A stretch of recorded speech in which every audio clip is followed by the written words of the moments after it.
Yuk jadi bagian dari dakwah kami. Dukung operasional dakwah dan sosial kami, raih pahala amal jariah yang terus mengalir sampai hari kiamat. Assalamualaikum warahmatullahi wabarakatuh. Alhamdulillah, lisan kita selalu memuji Sang Pencipta Allah.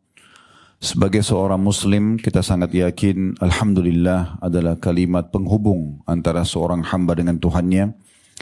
Dan Sang Pencipta Allah telah menjadikan kalimat ini sebagai kalimat syukur, berterima kasih kepadanya, yang dengan kalimat syukur itu berarti semua kebutuhan kita untuk roda kehidupan di muka bumi ini akan dipertahankan, bahkan ditambah. Oleh karena itu jadilah sosok muslim yang selalu membasahi di dalam bibirnya dengan kalimat yang mulia ini. Selanjutnya kita panjatkan salam hormat kita kepada utusan Allah, Nabi besar Muhammad sallallahu alaihi wa ala alihi wa sahbihi wasallam, sebagaimana Allah perintahkan kepada kita, dan tentu kita berharap untuk diberikan balasan yang sudah dijanjikan dengan mengucapkan satu kali salam hormat akan dibalas dengan 10 rahmat. Dan rahmat Allah luas sekali, meliputi pengampunan dosa, peninggian derajat, pemenuhan kebutuhan, solusi dari permasalahan, peninggian derajat, semua itu masuk dalam rahmat Allah. Oleh karena itu sangat disarankan juga setelah memuji Allah selalu mengucapkan salawat dan taslim kepada Nabi besar Muhammad sallallahu alaihi wa ala alihi wa sahbihi wasallam. Seperti biasa, sebulan sekali kita ketemu untuk membedah buku 80 langkah cerdas agar selamat dari siksa neraka. Kembali saya ingatkan, inti daripada judul buku ini mengingatkan kepada kita jangan sampai nanti di kehidupan akhirat yang semua kita akan menuju ke sana, sekuat apapun fisik kita, setinggi apapun kedudukan kita, sebanyak apapun harta kita, tetap nanti kita akan menjadi mayit. Kita semua akan meninggal dunia, kemudian masuk ke liang lahat, dan akhirnya masuk ke alam barzah. Berlalulah semua apa yang telah disampaikan oleh Nabi SAW, kuburan bisa menjadi taman dari taman surga kalau dia selama hidupnya selalu beriman dan beramal saleh, atau akan menjadi lubang dari lubang neraka kalau hidupnya penuh dengan kekufuran, pembangkangan dan kemaksiatan dan tidak sempat taubat. Kemudian setelah itu ada hari kebangkitan, lalu kemudian ditimbanglah amal baik dan amal buruk. Di sanalah penentuan tempat yang abadi, apakah ke surga yang penuh dengan kenikmatan dan kepemilikan abadi, serta kalau tidak akan menuju ke neraka yang juga penyiksaan abadi. Dan semua itu ditentukan dari keadaan kita sekarang di muka bumi ini. Oleh karena itu penulis sangat cerdas, ya, sebagaimana judulnya 80 langkah cerdas, sebenarnya penulisnya pun sangat cerdas untuk memilih tema ini. Jadi maknanya jangan sampai nanti tiba di akhirat dan kita termasuk atau seseorang termasuk ahli neraka baru dia menyesal. Sementara tidak mungkin dia menyelamatkan dirinya di akhirat nanti kalau dia sudah tidak mempersiapkan diri dari sekarang. Dan inilah langkah-langkah yang disusun dengan sangat rapi, sistematis, poin demi poin. Walaupun yang disinggung hanya 2-3 dalil, tapi sebenarnya kalau dijadikan sebagai kajian bahasan seperti kita ini akan menjadi sebuah kajian yang cukup panjang. 80 langkah cerdas ini kita sudah menyelesaikan 19 langkah, dan yang lalu adalah kita membahas langkah ke-19, memperbanyak puasa sunnah. Pada kesempatan ini insyaAllah semoga Allah berkahi dan semoga Allah ikhlaskan niat kita dan Allah jadikan ini ilmu yang bermanfaat, adalah bergaul dengan orang-orang saleh. Siapa di antara kita, teman-teman sekalian, yang tidak senang kalau memiliki teman, memiliki sahabat yang mungkin setiap hari akan selalu ngobrol dengan dia, menanyakan kabarnya, mendengarkan keluh kesahnya, menasehati kalau dibutuhkan nasihat, memberikan ide-ide pada saat butuh ide-ide, keluar dari sebuah permasalahan misalnya. Tentu semua orang akan sangat senang. Dan Allah menjadikan teman-teman ini ya, terbagi menjadi tingkatan-tingkatan. Teman kalau di kalangan manusia, yang terbaik adalah pasangan hidup kita sendiri, suami ataupun istri. Itu juga teman, bahkan diistilahkan dengan tetangga bantal. Bagaimana orang ini Allah jadikan sebagai pendamping hidup kita yang setiap hari akan bersama-sama, makan bersama-sama, minum bersama-sama, tidur bersama-sama, suka duka kehidupan bersama-sama, bahkan Allah karuniahi keturunan dari hubungan keduanya. Maka ini adalah teman yang paling baik. Oleh karena itu Islam datang menata, menyuruh untuk mencari pasangan yang beragama, yang mengenal Tuhannya, sehingga akhirnya kalau dia takut sama Tuhannya, dia juga memberikan hak-hak Tuhannya, menjalankan kewajibannya, tentu dia akan memberikan juga hak-hak pasangannya. Landasan hukumnya sudah jelas. Bagaimana Nabi SAW mengatakan kepada para laki-laki, tungkahul mar'atu li arba'a, wanita itu dinikahi karena 4 perkara, 5 liha karena kekayaannya, wali hasabiha karena keturunannya, wali jamaliha karena kecantikannya, wali diniha dan karena agamanya. Maksudnya umumnya laki-laki menikahi wanita karena 4 poin itu, salah satu dari 4 poin ini. Lalu Nabi pesan, fadfar bidatid din taribat yadak. Pilihlah wanita yang beragama yang akan menjadi sahabat dekatmu, pasangan hidupmu, ibu atau ayah, ibu daripada anak-anakmu, maka hidupmu akan bahagia. Dan juga kata Nabi SAW, ad-dunya mata' wa khairu mata'uha mar'atus salihah. Dunia ini semuanya perhiasan dan sebaik-baik perhiasan adalah wanita yang salihah. Dalam hadis lain kata Nabi SAW, 4 termasuk sumber kebahagiaan. Disebutkanlah yang pertama al-mar'atus salihah, istri yang salihah. Ini sumber kebahagiaan yang pertama. Karena pendamping hidup, sahabat terdekat, yang akan melalui kehidupan suka duka, yang akan menjadi status ibu daripada anak-anak kita, ya, itu dijadikan sebagai poin pertama sumber kebahagiaan, tapi syaratnya salihah. Kemudian barulah Nabi SAW sebutkan tunggangan yang nyaman, rumah yang luas, ya, itu termasuk sumber-sumber kebahagiaan. Begitu juga dengan laki-laki, di mana begitu juga dengan perempuan. Nabi SAW jadikan sebagai tolok ukurnya adalah agama. Idza ja'akum man, dalam sabda beliau sallallahu alaihi wasallam, idza ja'akum man tardawna dinahu wa khuluquhu fazawwijuh. Kalau datang kepada kalian wahai para wanita dan wali wanita, laki-laki yang sudah kalian ridhoi agama dan akhlaknya, maka terima lamarannya. Kalau tidak, maka akan terjadi fasadun kabir, kerusakan yang sangat besar di muka bumi. Kata ulama hadis, perceraian atau KDRT, dikarenakan memang bukan agama yang didahulukan. Nah ini kriteria atau bagian pertama dari persahabatan yang baik. Ya. Kemudian persahabatan yang kedua setelah itu adalah teman-teman yang kita pilih dari lingkungan kita hidup sesama jenis. Kalau tadi pasangan hidup lawan jenis. Kalau ini sesama jenis, laki-laki sama laki-laki, perempuan sama perempuan. Ini dianjurkan untuk memilih orang-orang sesama jenis kita yang lebih baik secara keimanan dan amal soleh, lalu dijadikan sebagai sahabat dekat kita. Sekali lagi, laki-laki dengan laki-laki, perempuan dengan perempuan. Khusus masalah ini diistilahkan dengan menjalin ukhuwah Islamiyah. Nabi SAW waktu hijrah ke Madinah, beliau membangun 3 pondasi dasar negara Islam pada saat itu, pemerintahan beliau. Yang pertama adalah beliau bangun masjid. Karena memang umat Islam butuh sholat 5 waktu. Maka beliau membangun 2 masjid sekaligus di kota Madinah. Waktu itu belum ada masjid. Masjid Quba. Kemudian beberapa hari setelah itu dibangunlah Masjid Nabawi. Dan ini berarti disarankan agar setiap muslim kalau mereka punya komunitas, mereka buat masjid. Di desa kah, di kampung kah, di kota kah, ya. Di negara secara umum. Alhamdulillah di Indonesia, Masya Allah, di Jakarta ada Istiqlal. Hampir di setiap kota-kota besar ada masjid raya, ada masjid agung, apalah namanya, masjid jami'. Nah itu satu hal yang sudah dicontohkan Nabi SAW. Dan Alhamdulillah di negara kita sudah kita lakukan itu. Nah yang kedua, ini adalah mu'akha. Ini yang sedang kita titik beratkan. Mempersaudarakan antara muslim pendatang dengan muslim pribumi. Dipersaudarakan di situ. Jadi muhajirin dari Mekah dipersaudarakan dengan muhajirin dari penduduk asli Madinah.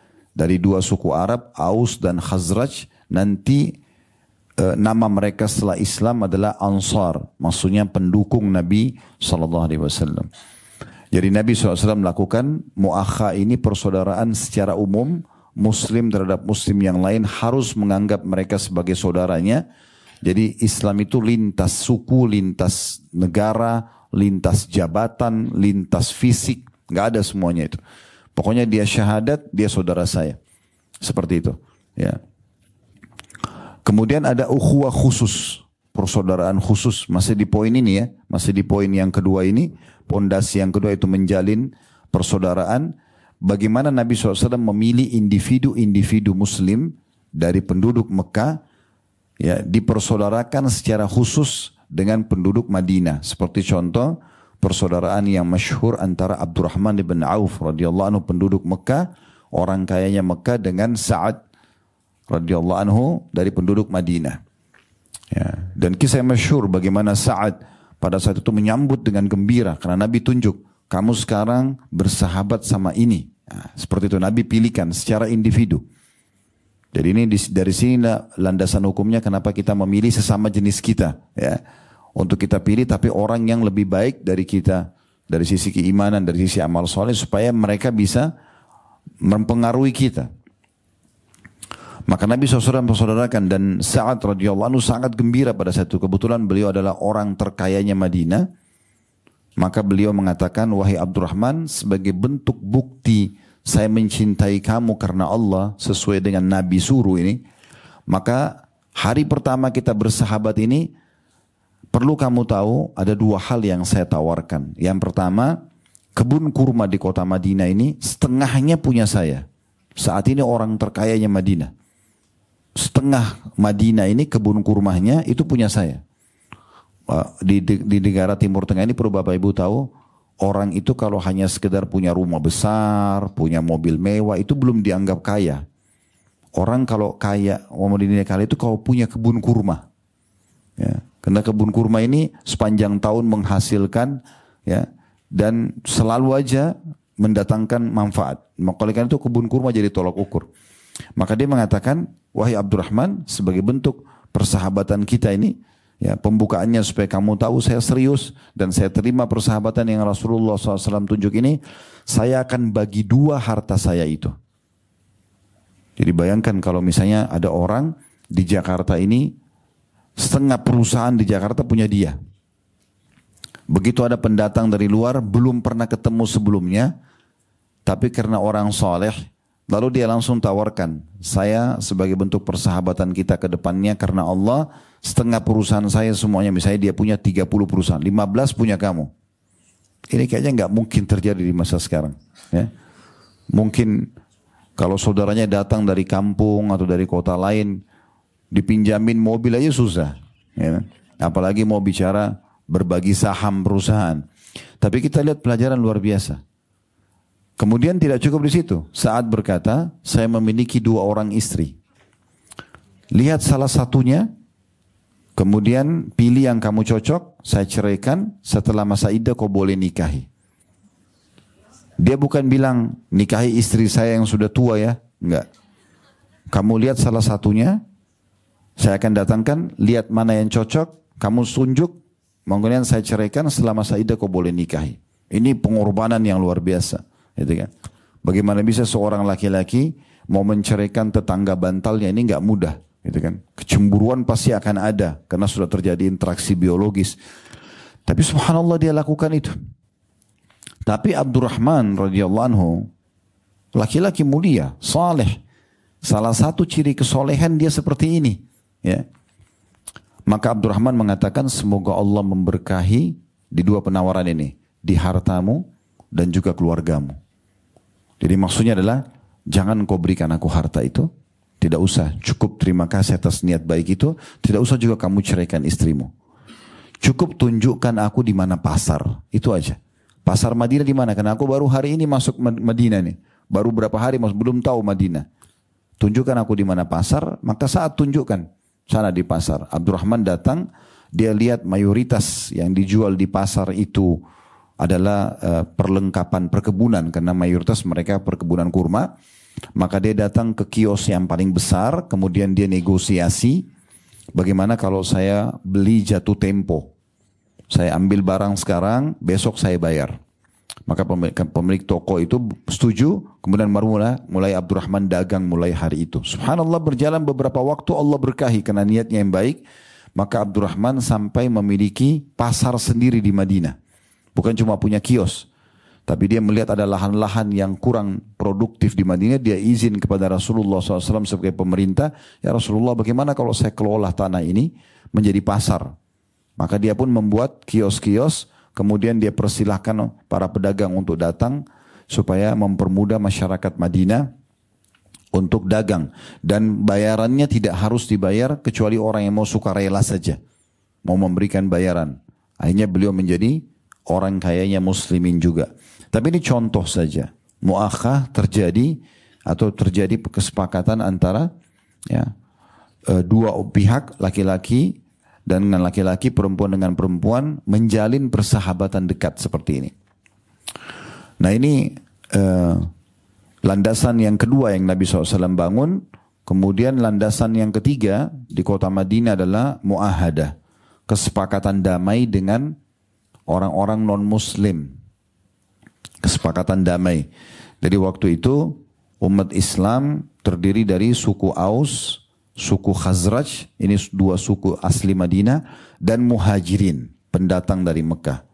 Sementara di Madinah ada 3 suku Yahudi, Qainuqa, Nadir, dan Quraidah. Qainuqa, Nadir, dan Quraidah mereka tidak masuk Islam. Tapi karena tinggal sekota nanti dengan umat Islam, dengan Nabi SAW, maka Nabi buat mu'ahadah, kesepakatan damai.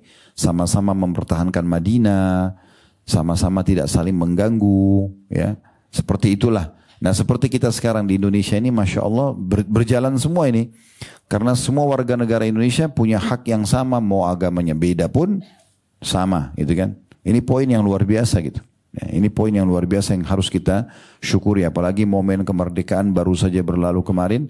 Ini nikmat yang besar yang Allah berikan kepada kita. Ya. Sekaligus juga tentunya kita ingatkan banyak orang yang selalu memvonis dan menyalah-nyalahkan negara kita seakan-akan bukan negara Islam. Padahal pemimpin kita semua dari presiden pertama sampai sekarang Muslim. Kita tidak bicara kekurangan dan kelebihannya, tapi dia adalah statusnya Muslim. Kita juga mayoritas penduduknya Muslim. Kita juga sudah menjalankan syariat Islam. Sholat dikumandangkan, haji juga diadakan, puasa Ramadan diiklankan, didukung oleh pemerintah, majelis ulama ada terbentuk, kemudian pesantren-pesantren dan majelis taklim dibebaskan. Yang belum diterapkan tinggal masalah hudud. Saya pencuri dipotong tangannya, orang berzina dicambuk. Nah ini tinggal ini saja bisa diberikan masukan kepada pemerintah kalau diterima. Alhamdulillah, belum diterima nggak masalah. Tapi kan mayoritas hukum sudah dijalankan gitu kan. Nah tapi kita kembali kepada inti bahasan kita. Salah satu yang Nabi SAW susun sebagai bentuk pondasi dasar persatuan dan kesatuan di pembentukan negara di Madinah pada saat itu adalah ukhuwah. Menjalin persaudaraan antara pendatang sama pribumi dan juga menjalin perdamaian dengan orang-orang non-muslim untuk tidak saling mengganggu. Nah, saking pentingnya tentang masalah persahabatan ini dalam Islam, dan ini sampai dijadikan bagian daripada syariat. Jadi ini bukan cuma sekedar opsional, tapi ditekankan sekali supaya Bapak Ibu punya sahabat dari sesama jenisnya yang lebih baik dari dia. Memang usahakan punya sahabat, itu bagian dari syariat. Jangan eksklusif, jangan sendiri, nggak ada temannya, nggak. Karena kita ini manusia ini makhluk sosial. Kita nggak bisa hidup sendiri. Orang yang eksklusif sendiri, tidak pernah bergaul, tidak pernah punya teman, ini agak aneh. Ada masalah di kejiwaannya. Ya. Tapi kalau orang bersosialisasi, berbaur, kemudian dia juga punya satu sahabat atau lebih dari satu orang pun, dia menjalin hubungan sahabat itu sangat bagus. Ya. Pernah dengar nama sahabat Abu Darda radhiyallahu anhu? Pernah dengar ya? Abu Darda, istrinya dipanggil Ummu Darda. Abu Darda ini salah satu dia jadikan sebagai sumber pahala dia adalah dia menjalin 3 persahabatan khusus individual dengan 36 orang. Sahabatnya bukan 1, 36. Sahabat dekatnya. Yang dia selalu doakan mereka secara khusus ya, tanpa teman-temannya itu tahu. Karena kata Nabi SAW, siapa yang mendoakan saudaranya ala zahril ghaib tanpa temannya itu tahu, maka akan diijabah oleh Allah. Dan setiap kali dia mendoakan orang lain, malaikat di atas kepalanya mengatakan, wala kamithlu, kau akan dapat yang sama, kau akan dapat yang sama. Jadi ini penting ya, ini bagian daripada syariat. Jangan hidup eksklusif. Tapi memang orang mukmin itu hidup selalu bisa berbaur. Kalau di depan matanya kebenaran, dia dukung. Kalau di depan matanya kesalahan, dia ingkari. Dengan cara hikmah. Makanya kata Nabi SAW, orang mukmin yang berbaur dengan manusia, dengan suka duka mereka jauh lebih afdal dibandingkan orang-orang mukmin yang menyendiri di gunung untuk ibadah. Karena dia takut buat dosa, misalnya dia pun menyendiri di gunung sendirian di sana. Enggak. Lebih afdal kalau dia berbaur. Kalau ada ujian, dia bersabar. Ada nikmat, dia nikmati. Nah seperti itu. Baik, untuk tolok ukurnya, itu adalah hadis Nabi SAW, di mana kita memang dianjurkan untuk memilih nanti sahabat terdekat kita ini adalah orang-orang yang lebih baik secara keimanan tadi saya bilang. Ini dalilnya di halaman 35 diangkat oleh penulis. Sabda Nabi SAW, La tusahib illa mu'mina, wa la ya'kul ta'amaka illa taqi. Jangan pernah kamu berkawan atau menjadikan sahabat dekatmu kecuali orang-orang mukmin. Dan jangan makan makananmu kecuali orang-orang yang bertakwa. Di situ dibawa dari riwayat Ahmad dan Tirmidzi, dan hadis ini dihasankan oleh Al-Albani dalam Sahihul Jami' nomor 7341. Makna daripada hadis ini kita bagi menjadi 2 bagian hadis ini. Potongan pertama, la tusahib illa mu'mina. Jangan engkau menjadikan sahabat dekatmu kecuali orang mukmin. Nah inilah sebabnya kenapa tadi kita bilang cari orang yang lebih baik daripada kita. Kalau ada bapak ibu yang tanya saya, Ustaz, di mana saya dapat teman yang begitu? Di masjid dan majlis taklim. Cuma itu saja. Nah itu saja. Tempatnya mereka berkumpul di situ. Kalau mau cari teman baik di diskotik, di karaoke, ya, ini nggak bakal ketemu. Penipu banyak iya, gitu kan. Orang ahli maksiat iya. Tetapi kalau mau cari teman-teman yang baik di majelis taklim, gitu. Di masjid, tempat mereka di situ. Pasti di tempat-tempat yang bisa mengundang rahmat Allah SWT, mereka pada kumpul di situ tuh. Ya. Kemudian potongan yang kedua, wala ya'kul ta'amaka illa taqi. Dan usahakan makananmu tidak dimakan kecuali oleh orang yang bertakwa. Kalau kita misalnya punya makanan yang kita ingin bagi, ya, terus ada opsi antara satu orang ini adalah orang yang rajin sholat di masjid, yang satu tidak pernah sholat. Yang kita kasih orang yang sholat. Supaya makanan yang nanti jadi nutrisi tubuhnya, jadi energi dipakai untuk ibadah. Ya. Tetapi kalau misalnya bapak ibu lagi keluar, saya malam ini ingin sedekah deh 10 box makanan misalnya. Hari Jumat begini saya ingin bagi-bagi makanan. Ya. Terus kita lagi jalan di jalan, gak usah bilang saya lagi milih-milih nih di jalan. Mukanya ini orang soleha atau enggak, atau soleha, itu tidak bisa. Ya udah kasih saja. Yang dimaksud dari hadis ini kalau bertemu opsi antara kita tahu nih yang satu sholat, satu tidak sholat. Ya jangan kasih kecuali yang sholat. Kalau bertemu antara yang satu ini memang ahli ibadah, suka puasa. Dengan yang satunya memang tidak suka ibadah misalnya. Atau ahli maksiat. Nah kita dahulukan makanan kita untuk orang-orang yang bertakwa. Tapi saksi bahasan kita potongan awal hadis. La tusahib illa mu'mina. Jangan pernah jadikan sahabat dekatmu kecuali orang-orang mukmin. Saya pernah ucapkan ini dan saya ulangi lagi teman-teman sekalian. Jangan pernah selalu merasa diri kita ini kuat, tidak terpengaruh dengan orang. Ini kebohongan. Karena manusia adalah makhluk sensitif. Saya pernah kasih contoh tuh, saya ulangi lagi. telapak tangan saya, dan saya yakin juga Bapak Ibu sama, kalau saya uluskan di kain di atas meja ini, saya kan bisa seketika merasakan dan membedakan apakah ini kain kasar atau kain lembut. Benar nggak? Baik. Mata saya dan mata Bapak Ibu juga bisa membedakan dalam waktu yang sama, ini terang atau ini gelap.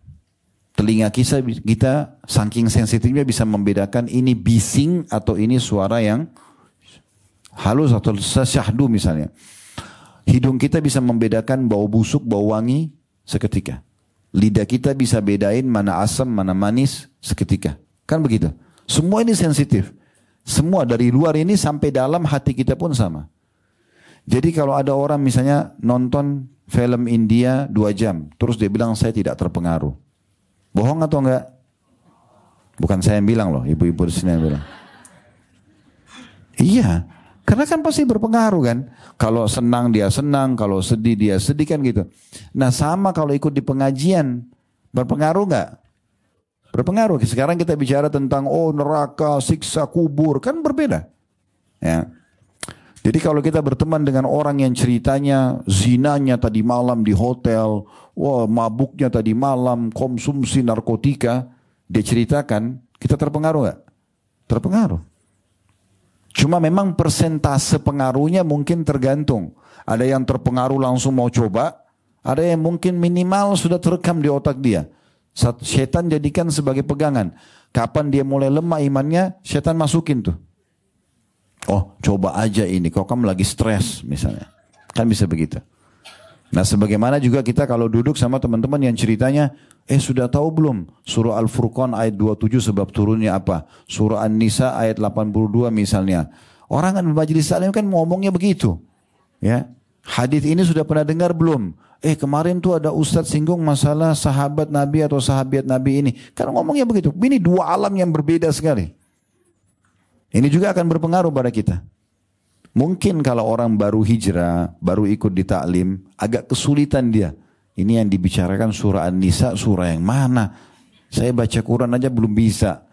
Ini namanya Abu Darda, Salman Al-Farisi, ya, si fulan dan si fulan, Nusaybah binti Ka'ab, ya, Asma binti Abi Bakar. Siapa orang-orang ini? Nggak tahu. Tapi kan hari pertama kita tidak tahu. Kita akan tanya, hari kedua mulai tahu, seminggu kita juga bisa tahu bersama mereka.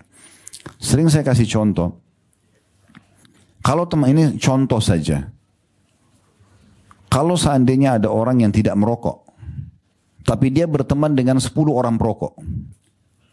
Hari pertama, hari kedua, walaupun dia tidak merokok, ya, minimal sudah menghirup asapnya. Minimal sudah melihat orang yang betul-betul menikmati dengan menarik asap. Membakar uangnya sendiri. Kemudian setelah itu 2-3 hari teman-temannya akan bilang coba aja sebatang. Sebulan dia akan merokok, setahun dia jadi penjual rokok.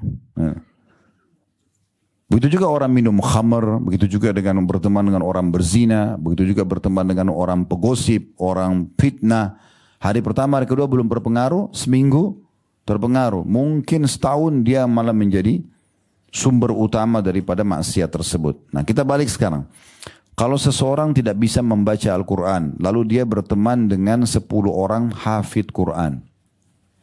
Semua teman-temannya ini hafal Quran. Hari pertama, hari kedua dia malu, karena baca huruf hijaiyah nggak tahu. Tapi dia akan belajar. Seminggu belajar, sebulan udah bisa ngaji, setahun bisa hafal Quran bersama mereka. Jadi memang pengaruhnya besar sekali. Ya. Saya lanjutkan, setelah menyebutkan hadis tadi, penulis mengatakan sahabat yang beriman adalah orang yang senantiasa membimbingmu untuk mentaati Allah Subhanahu wa taala.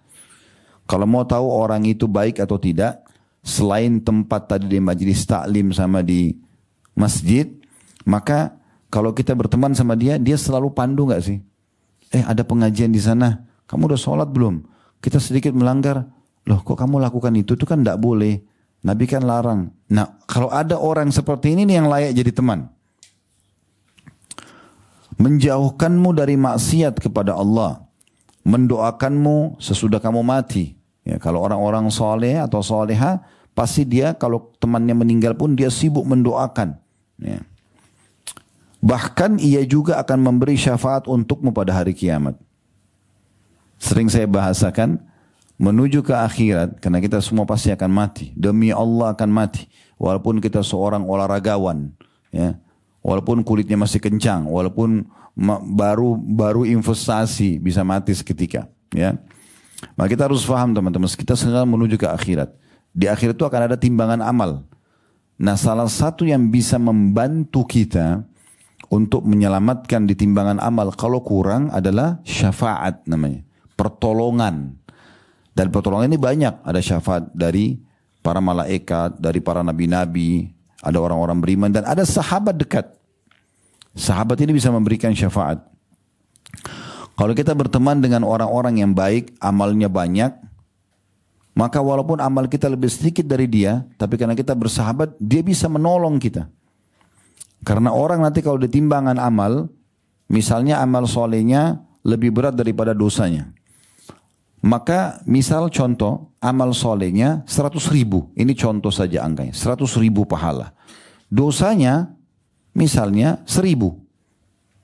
Berarti masih ada selisih banyak antara pahala dia sama dosa dia. Nah, selisihnya ini bukan dibagi-bagi ya. Tapi nilainya bisa untuk memberikan syafaat kepada orang lain. Misalnya ibunya butuh 1000. Nilai. Nah, karena dia punya nilai yang lebih, dia bisa, saya mau bantu dia ya Allah. Ya, saudaranya butuh 1000 lagi. Terus begitu sampai kapasitas dia habis.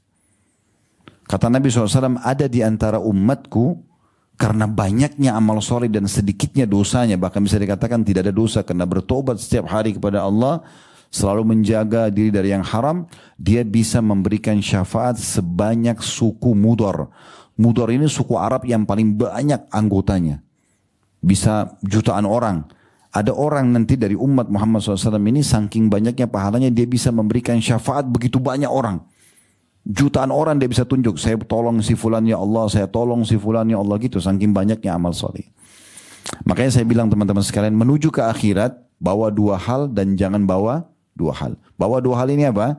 Bawa amal soleh dan teman soleh. Bawa itu. Selalu sibuk dari amal soleh ke amal soleh dan selalu punya teman yang siap untuk membantu kita nanti. Di dunia ingatkan kita selalu beramal soleh, di akhirat dia akan bantu kita dengan syafaatnya. Dan jangan menuju ke akhirat membawa 2 hal. Membawa dosa dan musuh. Ya. Dosa dari dosa ke dosa. Sampai kapan mau dosa terus ini? Harus segera taubat kepada Allah SWT. Kembali ke jalan Allah. Kemudian musuh. Bangun tidur, yang paling pertama gosip. Paling pertama WA ke orang, kamu udah tahu belum? Beritanya, pembantunya si fulana baru keluar, dia ribut sama suaminya semalam, dia ribut sama istrinya, A, B, C, lengkap datanya orang. Gitu kan. Pada orang seperti ini banyak sekali musuhnya, karena setiap hari ada target dia. Ya. Berarti ini dia siap untuk bagi-bagi pahala hari kiamat. Udah. Yang kita tidak tahu dari seseorang, jangan cari tahu. Gak usah cari tahu. Bermula dari pasangan kita. Gak usah ambil tugasnya malaikat, cek-cek handphone terus. Hah? Gak usah. Pusingin diri untuk apa? Kalau kelihatan depan mata, benar kita dukung. Kalau salah, kita ingatkan. Tapi kalau tidak kelihatan, gak usah nyari-nyari. Ya, gak perlu. Ada malaikat yang awali dia, nggak kita gaji lagi. Dia mau safar ke ujung dunia, tetap malaikat bersamanya, tetap Tuhannya mengawasi. Nggak usah repot-repot. Ya, faham gak ibu-ibu ini? Karena ibu-ibu yang paling suka periksa handphone suami. Kalau laki-laki saya jamin, malas. Karena sudah capek dengan kerjaan, jadi nggak ada waktu untuk buka-buka handphone istri. Benar nggak bapak-bapak?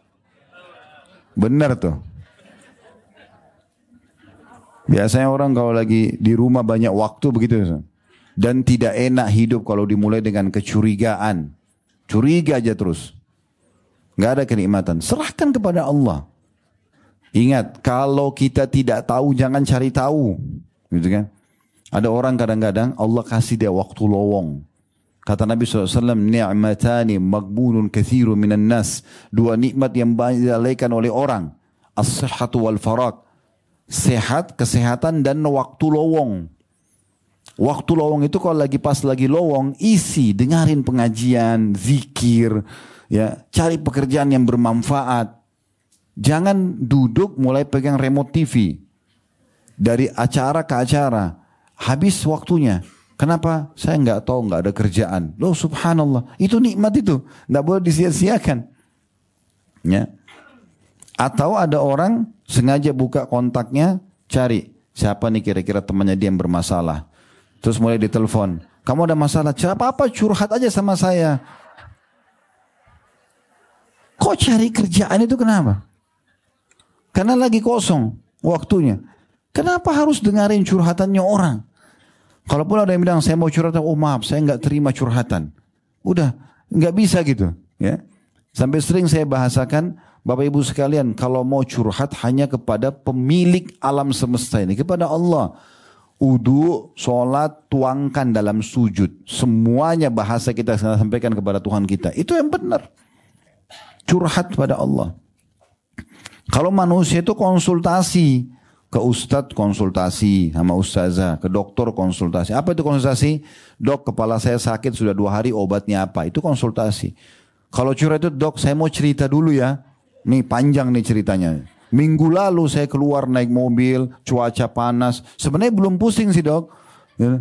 Tapi mulai pusing 2 hari lalu. Apa hubungannya? Tapi begitu banyak orang. Ya. Jadi nggak usah lahirkan permasalahan. Salah satu resep awet muda, nggak suka nyari-nyari masalah. Jangan pakai manajemen konflik dalam kehidupan.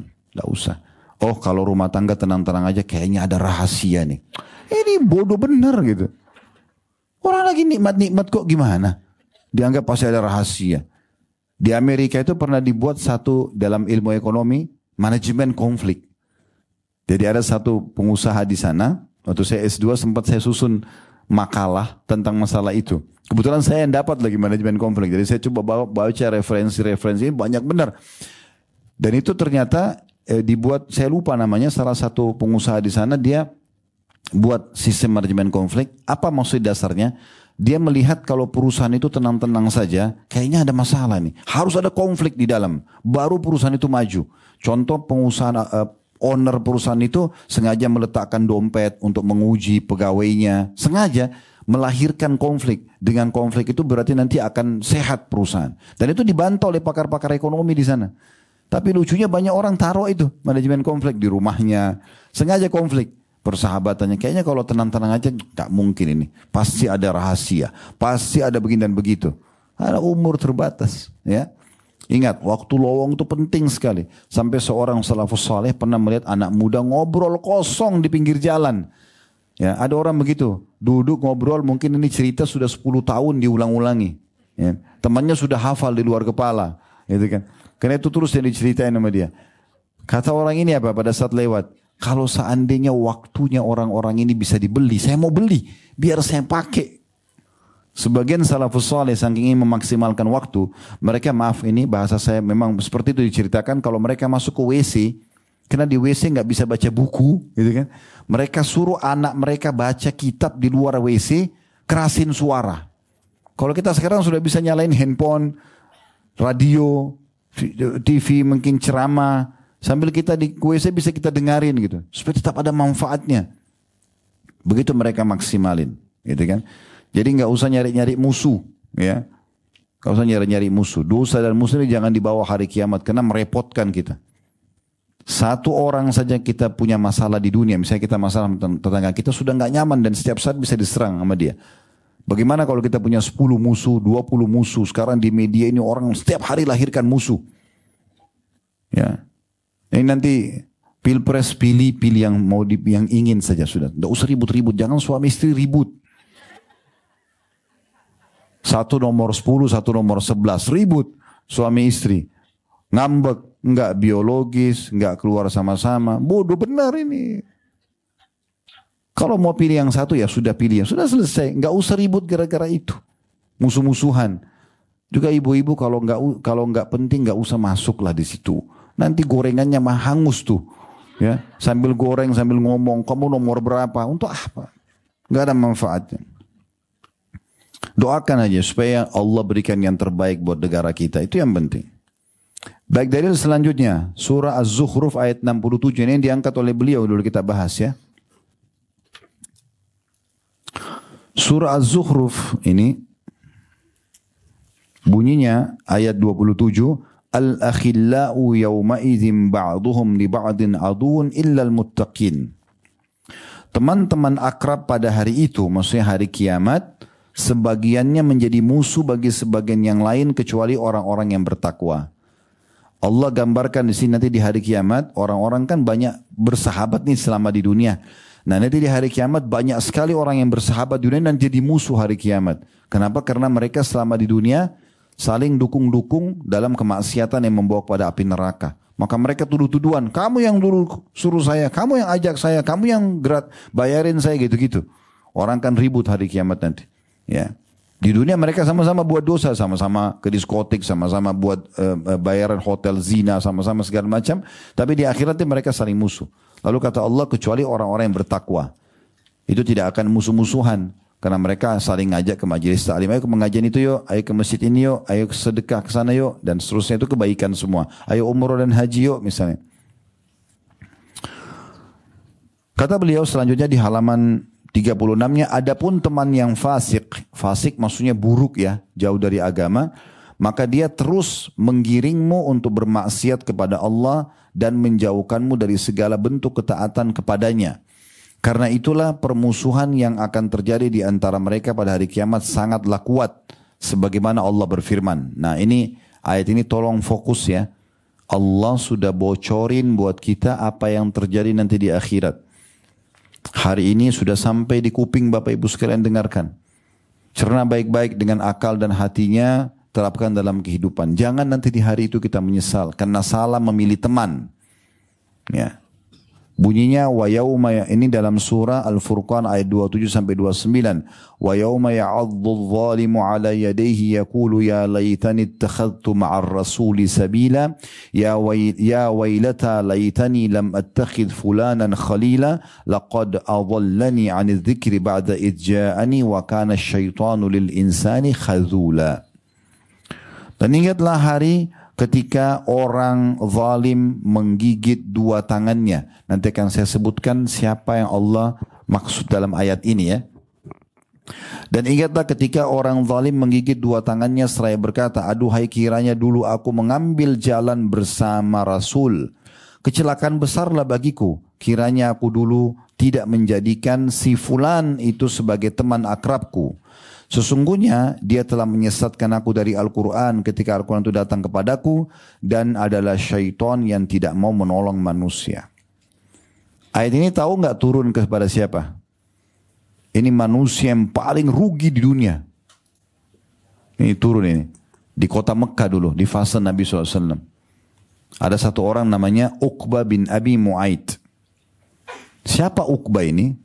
Unik ceritanya. Uqbah bin Abi Mu'aid ini, teman-teman sekalian, adalah sahabat Rasulullah SAW. Tapi dia masih kafir. Waktu itu di Mekah. Nabi SAW ingin supaya sahabat-sahabat yang pernah dulu sebelum dinobatkan jadi Nabi masuk Islam. Karena ini orang-orang yang paling layak ditawarkan kebenaran gitu. Intinya Nabi SAW pernah berkata kepada Uqbah bin Abi Mu'aid pada saat Uqbah ini mengundang Nabi SAW makan di rumahnya. Jadi dia undang, dia tahu Nabi sekarang menjadi seorang Muslim, tapi ini sahabatnya. Gitu.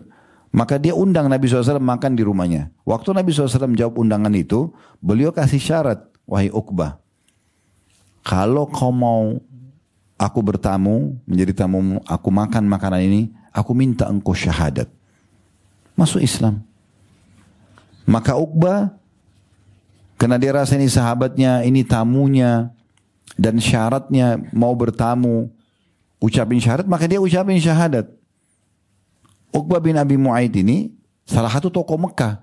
Dia selevel dengan Abu Jahal, Abu Lahab, selevel Umayyah bin Khalaf. Memang orang-orang kayanya Mekah dan pemimpin-pemimpin suku-suku terkenal di Mekah gitu. Jadi Quraisy itu banyak suku-suku lagi di bawahnya gitu kan. Maka Nabi SAW makan dan gembira dengan masuk Islamnya ini. Tersebarlah satu Mekah kalau Uqbah masuk Islam. Uqbah ini kebetulan bersahabat juga dengan satu tokoh Mekah. Ini orang jahatnya Mekah ini. Ya, dia adalah majikannya Bilal dulu. Yang menyiksa Bilal, yang taruh batu panas di dada Bilal. Siapa? Tahu nggak? Sudah berapa tahun belajar di majelis taklim ini tidak tahu namanya. Umayyah bin Khalaf namanya. Umayyah bin Khalaf. Umayyah bin Khalaf ini yang jahat sekali. Dia ini sama selevel sama Abu Jahal, Abu Lahab, selevel semua ini. Ya. Rupanya si Umayyah bin Khalaf ini dengan Uqbah bin Abi Mu'aid sahabat juga. Selain Uqbah ini sahabat dengan Nabi. Dan kebetulan ini juga partner bisnisnya. Maka Umayyah marah pada Uqbah lalu mengatakan, apa kau meninggalkan agama nenek moyangmu dan ikuti agama Muhammad? Kata Uqbah, saya bersahabat dengan Muhammad dan saya undang ke rumah saya makan, dia berikan syarat, dia mau bertamu dan menjawab undangan saya dan makan makanan saya kalau saya masuk Islam. Maka saya ucapkan karena itu. Kata Umayyah, kalau gitu buktikan kepada penduduk Mekah kalau kau bukan di agama Muhammad. Karena sekarang tersebar, kamu ini tokoh Mekah, kalau kau masuk Islam semua orang bisa ikut agama Muhammad. Buktikan kalau kamu itu bukan dalam agama Muhammad. Tidak cukup di situ. Kalau kau ingin bisnis kita berlanjut, persahabatan kita berlanjut, saya ingin engkau meludahi mukanya Muhammad. Ini kata Umayyah, majikannya Bilal. Dan Umayyah ini mati terbunuh di tangan Bilal di perang Badar. Ya. Tentu ada kisah sendiri teman-teman, kalau kembali ke kajian Sirah Nabawi kami sudah ada. Kalau saya bahas ini nanti panjang gitu. Baik, ringkas cerita, akhirnya Uqbah melakukan itu. Dia datang ke dekat Ka'bah, sekitar Ka'bah, dan Nabi SAW kebetulan lagi tawaf pada saat itu. Kemudian dia mengatakan kepada penduduk Mekah, sungguhnya aku tidak masuk ke agama Muhammad. Ceritanya aku ucapkan hanya karena tidak enak sama dia saja. Ya, aku undang dia bertamu, kemudian aku terpaksa ucapin karena Muhammad memberikan syarat itu. Lalu dia datangi Nabi SAW dan dia ludahi wajah Nabi di depan orang-orang. Maka tahu Bapak Ibu sekalian, di saat itu Jibril datang membawa firman Allah ini. Kita baca kembali. Ya, ini turun kepada Uqbah bin Abi Mu'aid. Dan ingatlah ketika orang yang zalim, maksudnya siapa? Uqbah di sini. Allah turunkan kepada Uqbah bin Abi Mu'aid. Itu pentingnya tahu sabab nuzul ayat. Dan itu hanya bisa didapatkan di majelis taklim, di kelas belajar agama, jadi kita tahu. Ya. Nanti di hari kiamat dia akan menggigit dua tangannya. Jadi ini digambarkan penyesalan ya di hari kiamat nanti. Seraya dia akan berkata, aduhai kiranya dulu aku mengambil jalan bersama Rasul. Maksudnya seakan-akan nanti hari kiamat dia bilang, coba dulu saya nggak murtad ya. Udah masuk Islam ini, kan udah syahadat. Lalu dia murtad gitu kan, dia tinggalkan. Kecelakaan besarlah bagiku, kiranya aku dulu tidak mengambil si fulan sebagai teman akrabku. Maksudnya Umayyah bin Khalaf. Koneknya ini. Konek, belum pada makan siang masih bisa. Aman ya? Oke. Jadi yang menyesal adalah Uqbah bin Abi Mu'aid karena dia meninggalkan Rasul, dan yang dia sesali kenapa persahabatan berjalan dengan ya Umayyah bin Khalaf. Dia mengatakan, kecelakaan besarlah bagiku kiranya aku dulu tidak menjadikan fulan, maksudnya Umayyah bin Khalaf, sebagai teman akrabku. Sesungguhnya dia Umayyah telah menyesatkan aku dari Al-Quran ketika Al-Quran itu telah datang kepadaku. Sudah sampai padanya Islam, sudah syahadat. Gitu kan? Dan syaitan tidak akan menolong manusia. Maksudnya memang hanya akan menyesatkan manusia. Baik, ini yang ditulis oleh penulis. Sekarang kita tambahkan dengan syarah, ya, penjelasan dari kita. Tambahan tentunya. Yang pertama teman-teman sekalian yang perlu kita perhatikan dalam bahasan kita ini adalah bagaimana kita memilih teman dan sahabat yang baik. Ya. Sebagaimana hadis Nabi SAW tadi, la tusahib illa mu'mina. Jangan engkau jadikan sahabatmu kecuali orang mukmin. Dan ada hadis Nabi SAW yang mengingatkan pentingnya bermajlis, berteman, bersahabat dengan orang-orang yang saleh, saleha. Adalah hadis Bukhari dari hadis Abi Musa al-Asy'ari radhiyallahu anhu dari Nabi SAW, qala mathalul jalisi salih wassu. Perumpamaan majlis yang baik dan majlis yang buruk, komunitas teman-teman yang baik dan buruk. Kahamilil misk wa nafikhil kir. Seperti ibaratnya kalau majlis yang baik itu penjual minyak wangi dan majlis yang buruk adalah pandai besi. Fahamilul misk imma ay yuhdiyaka atau yuhdiyaka. Maka pemilik minyak wangi, penjual minyak wangi bisa saja menghadiahkan untukmu parfum, gitu kan? Wa imma an tabta'a minhu, atau kau membeli darinya. Wa imma an tajida minhu rihan tayyibah, atau minimal sekali ya kita akan mendapatkan bau wangi. Kita kan pernah ya, tidak asing lewat toko parfum ya. Walaupun kita cuma lewat, wangi kecium. Atau kita mampir, kita bisa dihadiahkan sama dia, atau kita beli produknya. Itu perumpamaan majlis yang baik, teman-teman yang baik. Seperti penjual parfum. Minimal kita cium bau wangi. Oh, pakaiannya bagus ya, tertutup. Oh, tutur katanya santunnya. Oh, kalau bicara semua kebaikan. Orangnya dermawan ya. Dan seterusnya lah. Itu kita bisa lihat. Kayak bau wangi yang kita cium. Atau kita duduk berteman sama dia, diberikan hadiah. Hadiah ilmu, akhlak, ya. Mungkin produk juga bisa. Atau kita membeli dari dia. Partisipasi dengan dalam kegiatan-kegiatan sosial dan segala macam gitu. Kemudian kata Nabi SAW, ya, wa amma wa nafikhul kir, dan pandai besi, imma an yuhriqa thiyabak, bisa saja membakar bajumu, wa imma an tajida rihan khabithah, atau engkau akan mendapat bau busuk darinya. Nah seperti itu majlis yang buruk. Ya. Jadi besar sekali pengaruhnya. Boleh nggak Ustaz? Saya kenal sama teman-teman saya semuanya. Boleh. Sahabat dekat nggak boleh. Sahabat dekat harus orang baik. Karena kan kita pasti kenal sama orang baik, orang buruk kan. Teman-teman sekolah kita dulu, tetangga kita, kerabat kita juga ada yang baik, ada yang buruk. Tetap kita kenal. Assalamualaikum, apa kabar? Baik, tidak ada masalah. Tapi sahabat dekat, selalu kita tiap hari sama-sama nggak boleh. Harus orang yang baik saja. Yang kedua, jalin persahabatan itu karena Allah. Jalin persahabatan karena Allah. Kalau karena Allah ini maksudnya adalah orang yang baik saja. Sebagaimana sabda Nabi SAW, 7 golongan yang akan Allah naungan pada hari kiamat, tidak ada naungan kecuali naungannya. Lalu Allah bilang, salah satunya, warajulani tahabba fillah, 2 orang yang saling mencintai karena Allah. Ijtama alaih wa tafarraqa alaih. Berkumpul karena itu, berpisah juga karena itu. Jadi pilih siapa sesama jenis kita yang paling baik menurut kita secara agama, jadikan sahabat dekat. Ya. Dan selalu kita minta sarannya, selalu kita minta idenya, ya, selalu kita ikutin ibadahnya, dan seterusnya. Nah ini penting sekali. Dan itu nanti di dalam hadis tentang masalah hari kiamat kita akan dapat naungan Allah Subhanahu wa taala. Kalau kita saling mencintai karena Allah, tapi syaratnya itu ya, bertemu karena Allah, kita bukan lihat fisiknya saja, bukan hartanya, tapi karena ibadahnya kepada Allah, dan berpisah karena Allah. Kalaupun sahabat dekat ini misalnya tadinya baik, dekat dengan Allah SWT, tapi berjalan waktu dia terjumus dalam dosa, kita ingatkan, jangan ukhti, jangan akhi, dia nggak mau dengar, udah kita berpisah dengan dia di saat itu, cari sahabat lain. Berpisahnya karena Allah, karena memang dia tidak mau tinggalkan dosanya. Nah seperti itu.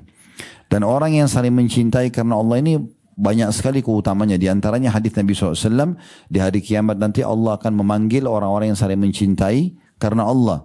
Ya, kata Nabi SAW, Inna Allah yaqulu yawmal qiyamah aynal mutahabbuna bijalali. Mana orang yang saling mencintai karena kemahabesaranku. Al-yawma udhilluhum fi dhilli yawma la dhilla illa dhilli. Hari ini aku akan naungi mereka di mahsyar, sementara orang kepanasan dengan matahari pada saat itu, ya tidak ada naungan kecuali naunganku. Dan dalam hadis lain Allah Subhanahu wa taala berfirman, hadis qudsi ya, hadis riwayat Ahmad, qala Allah azza wa jalla wajabat mahabbati, wajib aku berikan cintaku lil mutahabbina fi, orang yang saling mencintai karena aku. Wal mutajalisina fi, orang yang duduk karena aku. Kayak kita gini, kita majelis ilmu untuk dengar firman Allah, dengar sabda Nabi SAW. Ini Allah cintai kita, Allah wajibkan cintanya untuk kita. Jadi orang yang saling mencintai karena Allah, orang yang duduk karena Allah. Wal mutazawirina fi, ya, mutazawirin maksudnya orang yang saling berziarah satu sama yang lain, ya. Kemudian wal mutabazilina fi, dan orang yang berkorban, saling berkorban juga karena aku. Bantu, ya, meringankan kesedihan karena Allah Subhanahu wa taala. Semua ini akan diberikan atau wajib Allah berikan cinta padanya.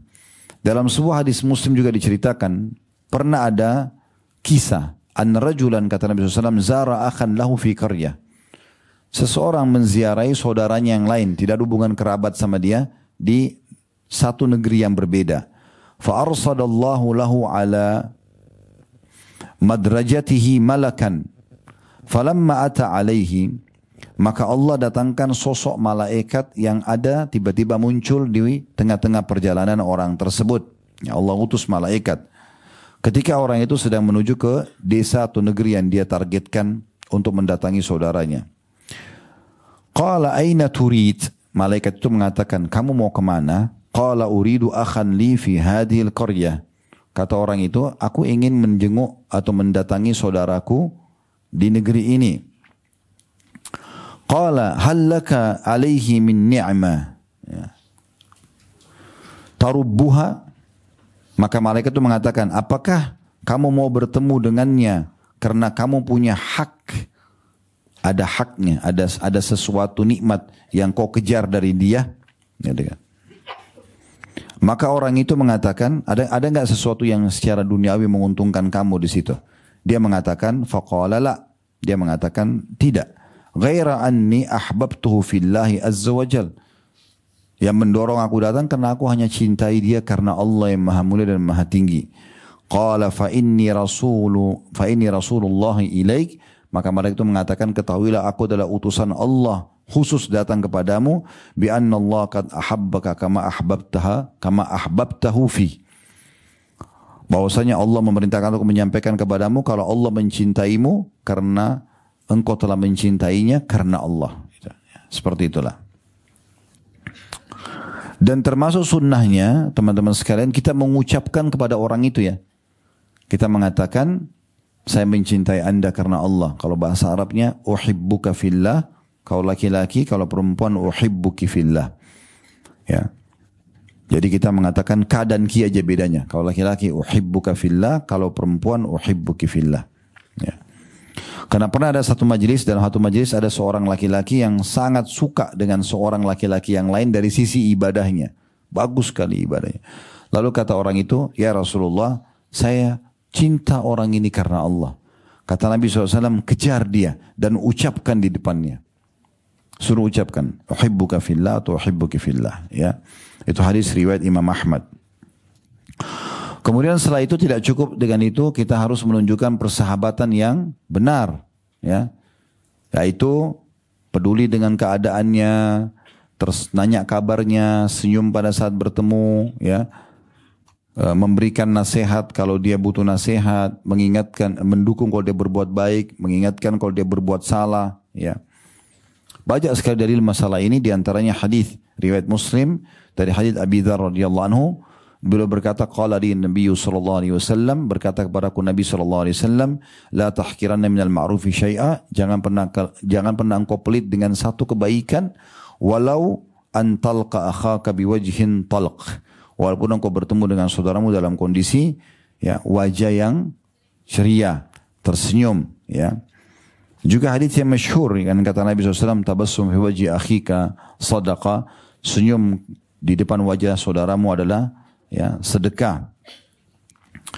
Dan juga tentang masalah berbuat lemah lembut, ya, santun dan ramah dengan dia, memenuhi kebutuhannya, gitu kan.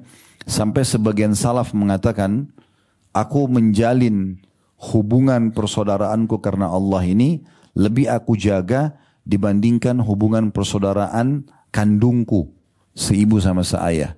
Mereka mengatakan itu karena hubungan saudara dari ibu dan ayah itu terjalin dengan sendirinya. Sementara hubungan karena Allah ini harus aku menjalinnya. Dan itu bagian daripada syariat. Sampai sebagian mereka mengatakan, aku menyiapkan makanan kesukaan 10 orang sahabatku di jalan Allah. Makanan kesukaan mereka ditraktir. Lebih aku sukai daripada aku ibadah semalam suntuk sholat malam. Memberi makan orang-orang gitu. Ya, memberi makan sahabat-sahabat dekat. Ya. Kemudian juga yang perlu diperhatikan adalah usahakan pada saat ketemu salaman, tapi sama jenis ya, laki-laki sama laki-laki, perempuan sama perempuan. Salaman ini penting sekali, bagian daripada syariat. Kata Nabi SAW dalam hadis riwayat Malik, tasafahu, saling salaman kalian, ya, berjabat tangan. Yadhhabul ghil, maka dengan salaman niscaya akan hilanglah kedengkian. Sering salaman itu akan menghilangkan kedengkian. Watahadau, tahabu, saling memberikan hadiah, kalian akan saling mencintai. Watazhabu asyahna, dan akan menghilangkan permusuhan. Nah, kalau tadi saya sempat jelaskan di awal, sahabat yang paling dekat sebenarnya pasangan hidup, ya, suami istri. Ini yang harus dijaga benar. Ya, baru kemudian datang yang kedua, sahabat di luar suami istri, tapi ini sesama jenis. Kalau ini dengan lawan jenis, jangan dibalik ya. Jangan persahabatan di luar lebih akrab sama suami atau sama istri rusak.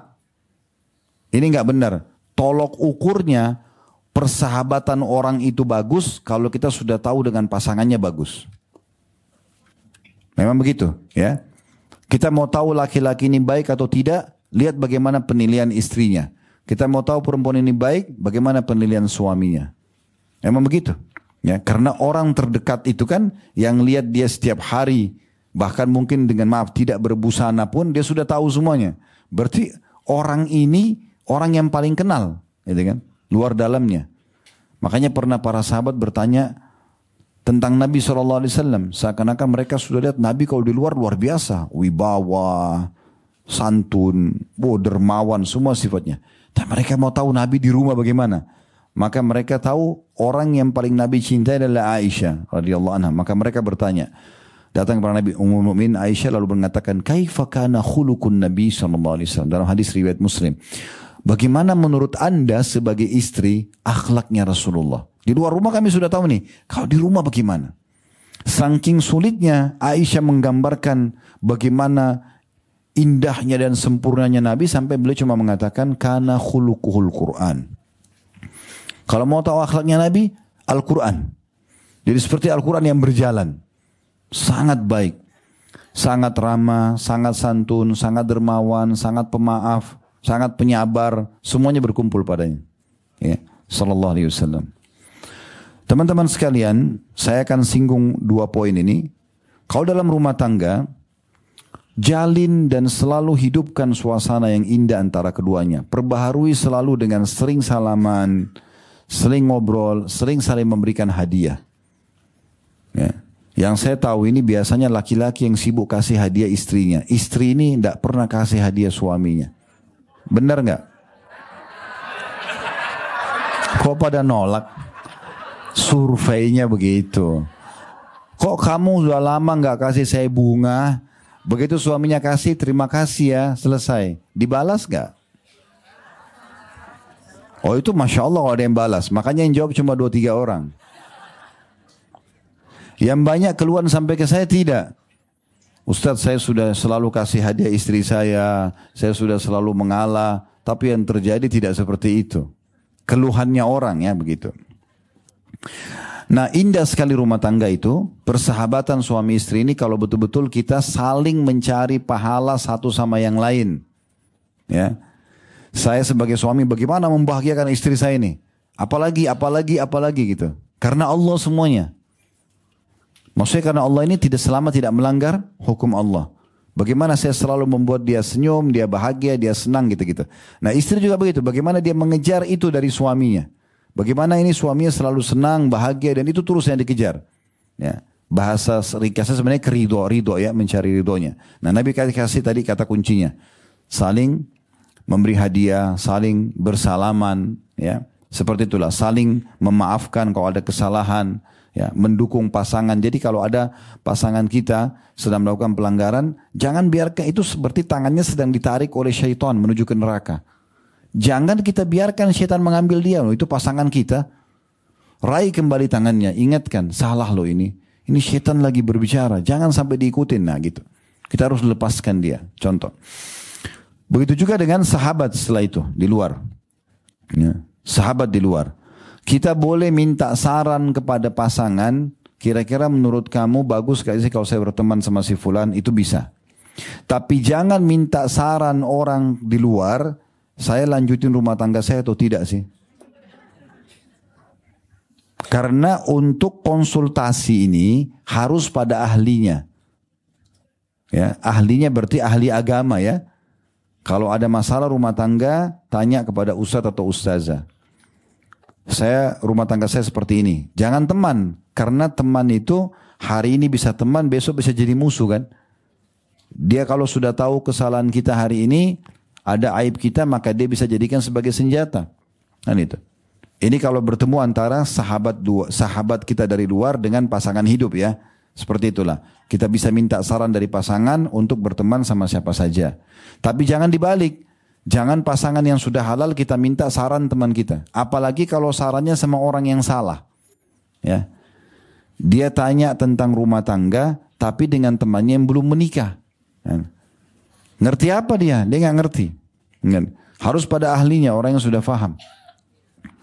Atau orang yang gagal rumah tangga, ditanya tentang rumah tangga nggak bisa. Kan gitu. Jadi ini penting. Baik, dalam persahabatan kita, kalau sama suami tadi atau sama istri, kita usahakan selalu mencari apa nih kira-kira selama itu halal, bisa membahagiakan dia, lakukan. Nah gitu loh. Senyum, penampilan, makanan, lampiaskan semua tutur kata sayang, rindu, cinta, yang keluarin semua dari gudangnya. Kasih ke orang ini, karena dia yang layak. Nah gitu loh. Puaskan sama dia. Selalu perbarui cinta dengan saling memberikan hadiah. Apalagi nih, ya gitu. Kan indah sekali kalau saya salah satu pasangan lagi habis belanja bawa barang belanjaan. Terus pasangan bilang, ayo kita bagi yuk sama-sama. Masuk rumah sama-sama. Dia apa nih kira-kira yang bisa kerja sama-sama. Jadi kayak orang yang betul-betul saling mencari pahala satu sama yang lain. Ya. Nah ini poin penting ya. Ini pernah saya ceritakan tapi saya ingatkan kembali. Ada salah satu teman saya, subhanallah saya 10 tahun tidak ketemu. Kemarin berapa hari lalu saya ketemu lagi sama beliau. Ya, saya dengar ada di Jakarta, kemudian saya telepon beliau, akhirnya ketemu alhamdulillah. 10 tahun saya nggak ketemu. Waktu saya ketemu, saya tiba-tiba teringat lagi kisah itu. Dia pernah cerita sama saya. Dia bilang, Khalid, dulu ini sekitar waktu awal kami ketemu 15 tahun yang lalu. Dia bilang, saya pengen sekali nikah sama wanita Indonesia. Oh iya, kenapa antum mau nikah sama orang Indonesia? Tanya saya gitu. Dia bilang, ada satu kejadian unik. Saya naik pesawat dari Jakarta ke Riyadh, 8 jam. Saya duduk, biasanya saya ini 8 jam tidur, cuma bangun makan, sholat, tidur lagi, istirahat lah. Karena biasanya sampai di Riyadh saya harus aktivitas, beliau dosen kebetulan. Dan juga pebisnis. Dia bilang, tapi satu kali ini penerbangan saya yang lalu, saya nggak bisa tidur 8 jam itu. Karena melihat seorang ibu orang Indonesia. Emang kenapa? Ibu itu duduk di sebelah saya dengan suaminya. 8 jam ibu itu nggak pernah tidur. Duduk, dia cuma ngomong sama suaminya. Suaminya tidur, tetap didampingi sama dia. Suaminya mau apa, dia berdiri ambilin. Dia minta ke pramugarinya. Ini ibu ini hidupnya kayak untuk suaminya udah. Dia berpikir semua wanita kita begitu. Dia kira semua sama. Dia bilang, karena itu saya mau nikah sama orang Indonesia. Padahal Allahu a'lam. Saya bilang Allahu a'lam ya. Jangan serang saya lagi nanti di masjid. Kalau ada orang seperti ini luar biasa gitu. Memang dia mau cari keriduannya. Memang si istri juga akan cari, suami juga begitu terbalik. Apalagi nih, hadiah apa yang dia kasih, kebahagiaan apa yang dia kasih gitu kan. Saya ketemu dengan beberapa teman-teman di pengajian pada saat haji dan umroh. Masya Allah ada orang yang selalu berpikir, ya, saya kasih makanan, oh ya Ustadz saya bawa ya, biar saya makan sama istri saya. Wah ini Masya Allah benar. Dia nggak makan sendiri, apa aja nanti sama istri saya. Itu positif saja. Ya. Nah itu kalau sama rumah tangga. Begitu juga dengan teman-teman. Nah sama teman-teman juga sama, tapi tentu levelnya lebih di bawah ya. Karena kan sama teman tidak ada interaksi biologis ya. Dia tidak ada pertemuan kecuali hal-hal yang di luar rumah atau misalnya penting-penting ya. Nah ini pasti berarti levelnya beda, tapi tetap sama. Kita kalau ketemu senyum ya. Kalau sakit kita jenguk, ada kebutuhan kita bantu. Nah seperti itulah. Nah ini yang kita maksudkan dengan persahabatan. Dan Nabi SAW menggabungkan mengatakan hak muslim terhadap muslim yang lain ada 6. Kalau sakit dijenguk, kalau ucapin salam, kalau bertemu ucapin salam, kalau dia salam dijawab. Kalau dia bersin, dia mengatakan Alhamdulillah, ditashmit. Tashmit itu kita bilang yarhamkallah atau yarhamkillah kalau perempuan ya. Kemudian orang yang bersin menjawab lagi yahdikumullah ya, wa yuslih balakum misalnya. Kemudian kalau minta nasihat kita nasihatin ya. Kalau dia tertolimi kita bantu, maka itu semua bagian daripada hal ini. Kemudian yang terakhir sebagai penutup juga teman-teman sekalian, kita butuh bersahabar dalam persahabatan itu. Misal, pastikan kita interaksi sama manusia, pasangan hidup atau teman yang kita jadikan sebagai sahabat tadi. Namanya manusia ada saatnya dia jenuh, ada saatnya dia emosi, ya, ada saatnya dia sedih. Ya mungkin ada saatnya dia merespon kita positif dengan semangat, ada saatnya tidak. Nah di sini kata Imam Syafi'i rahimahullah, orang harus bersabar dalam persahabatan itu. Ya, bukan hanya sekedar tahu sukanya saja, tapi akan ada dukanya. Nah di saat memang kurang respon, dia bisa memberikan memaklumi. Pada saat pasangan hidupnya atau temannya itu salah, dia rangkul untuk dia ajak bersama-sama. Tentu tadi poinnya, kalau dia berbuat dosa sudah kita ingatkan tidak mau, baik pasangan hidup ataupun teman, ya sudah kita bisa cut sampai di situ. Udah kita berhentikan sampai di situ, saya tidak akan lanjutkan lagi rumah tangga ini karena memang maksiat ini terus berlanjut nih. Dan nasihatin nggak mau, udah jangan habisin umur dengan orang yang tidak mau baik gitu kan. Begitu juga dengan teman-teman sama. Nah ini poin yang tidak kalah penting, harusnya kita tahu. Sama juga dengan royalitas ya, royal dalam memberi, dermawan. Ada pernah orang datang kepada Abdullah bin Mas'ud radhiyallahu anhu lalu mengatakan, ini dua riwayat, yang satu lagi itu datang kepada Abu Hurairah radhiyallahu anhu, tapi hampir mirip jawaban keduanya. Pada saat orang ini datang kepada Abdullah bin Mas'ud mengatakan, saya mencintai Anda karena Allah. Kata beliau, apakah engkau sudah tahu salah satu syaratnya? Dia katakan, apa syaratnya? Kata beliau, kantongku adalah kantongmu, kantongmu adalah kantongku. Artinya, tidak ada batas lagi nih. Kalau saya ada keperluan, saya akan bilang sama kamu. Kamu ada keperluan, kamu bisa bilang sama saya. Kita akan saling bantu-membantu. Orang itu mengatakan, saya belum mampu. Kata beliau, maksud kalau gitu carilah orang lain. Artinya tidak bisa langgeng rumah tangga dengan bakhil. Tidak bisa langgeng bisnis dengan bakhil. Tidak bisa langgeng persahabatan dengan bakhil. Nggak mungkin. Tapi dermawan, orang royal suka memberi. Maka itu pasti akan langgeng. Otomatis itu. Otomatis itu. Ya. Jadi ini poin juga penting untuk digarisbawahi. Allahu a'lam. Dan sebagai penutup jangan lupa selalu berdoa kepada Allah subhanahu wa ta'ala. Agar persahabatan itu dijadikan sebagai penyebab kita nanti bisa mendapatkan yang terbaik di akhirat. Dan jangan sampai justru ini menjadi permusuhan kita nanti di hari kiamat. Allahu a'lam. Kalau ada benar dari Allah, kalau ada salah dari saya mohon dimaafkan. Subhanakallahumma bihamdika asyhadu an la ilaha illa anta astaghfiruka wa atubu ilaik. Wassalamualaikum warahmatullahi wabarakatuh.